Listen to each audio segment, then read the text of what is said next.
चाणक्य नीति ऐसे स्वभाव वाली स्त्री से रहें सावधान, अगर हो गई शादी तो हो जाएगा सब कुछ। तहस नहस महान विद्वान, शिक्षक, कुशल कूटनीतिज्ञ, रणनीतिकार और अर्थशास्त्री आचार्य चाणक्य ने अपनी नीति शास्त्र में मनुष्य के जीवन से जुड़ी तमाम पहलुओं के बारे में जिक्र किया है।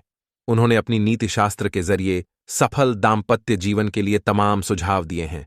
चाणक्य नीति में पति और पत्नी को रिश्ते में मधुरता बनाए रखने के लिए किन बातों का ध्यान रखना चाहिए और किन गलतियों से बचना चाहिए, इसका भी जिक्र किया है।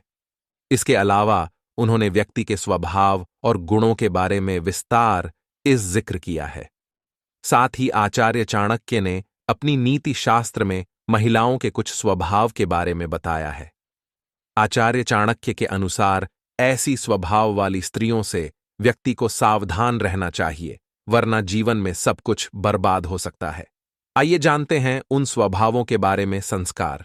चाणक्य नीति में स्त्री के संस्कार पर खास महत्व दिया है।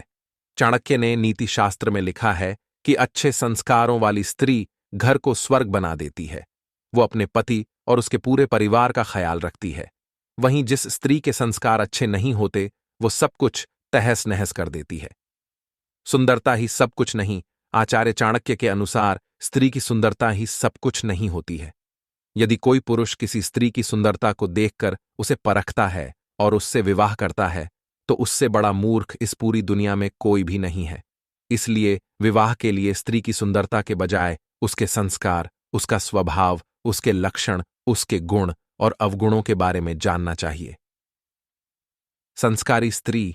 आचार्य चाणक्य कहते हैं कि यदि कोई स्त्री सुंदर नहीं है लेकिन उसके संस्कार अच्छे हैं, तो पुरुष को उससे विवाह कर लेना चाहिए, क्योंकि यही वो स्त्री है जो उसके भविष्य को सुखद बनाएगी। ऐसी स्त्री उसे एक श्रेष्ठ परिवार देती है। मन की सुंदरता। आचार्य चाणक्य के अनुसार सुंदरता मन की देखनी चाहिए और तन की सुंदरता बिल्कुल भी नहीं देखनी चाहिए।